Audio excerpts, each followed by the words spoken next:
Field properties के द्वारा जो फील्ड है, जो कॉलम है, जो हमने हेडिंग तैयार किया है, उसके लिए कई प्रकार की हम सेटिंग कर सकते हैं। फॉर एग्जांपल, जैसे जहाँ पे हमने टेक्स्ट डाटा टाइप को चुना है, वहाँ पे हम फील्ड साइज को 255 से कम भी कर सकते हैं। जैसे हमने फॉर एग्जांपल 10 लिख दिया, तो वहाँ पर हम 10 अक्षर से ज़्यादा उस कॉलम में लिख नहीं सकते। इसी तरह हम नंबर डाटा टाइप को चुनते हैं, तो उसमें हम बाइट, इंटीगर और लॉन्ग इंटीगर को चुन सकते हैं। बाइट के अंतर्गत आप अधिकतम 255 तक की संख्या लिख सकते हैं।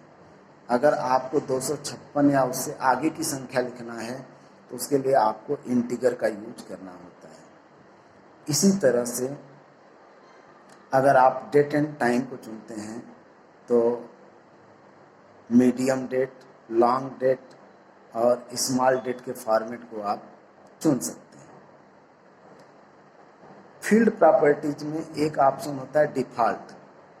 जैसे मान लेते हैं हमारा कोई सिटी कॉलम है और उसमें हमने डिफ़ॉल्ट में रीवा लिख दिया, तो जब भी हम टेबल तैयार करेंगे और उसमें लिस्ट बनाते जाएंगे, तो सिटी कॉलम में ऑटोमेटिक रीवा लिखा हुआ आता रहेगा।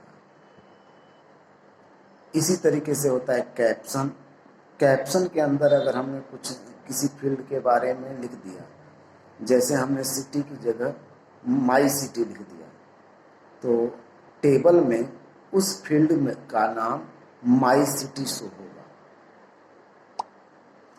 इसी तरीके से अगर हम अलाउ मल्टीपल वैल्यू को यस कर देते हैं, तो इसका प्रभाव यह होता है कि हम यदि कोई व्यक्ति 2 या 2 से अधिक शहरों में रहता है, तो हम उसके फील्ड में 2 या 2 से अधिक शहरों को चुन सकते हैं।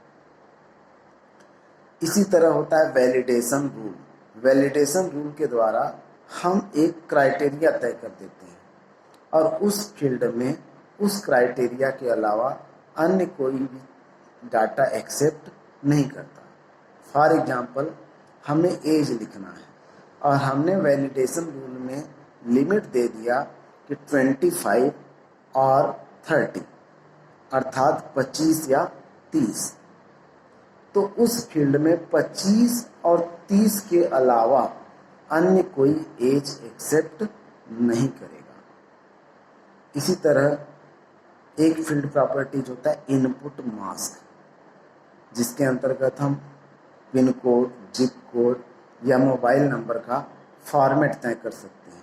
जैसे हम चाहते हैं कि हमारे मोबाइल नंबर के जो 10 डिजिट हैं, उसमें शुरू के 3 डिजिट ब्रैकेट में हों, 3 डिजिट डैश के अंदर हों और 4 डिजिट नॉर्मली लिखे हों, तो यह सेटिंग हम इनपुट मास्क के अंतर्गत कर सकते हैं। तो ये होते हैं फील्ड प्रॉपर्टीज।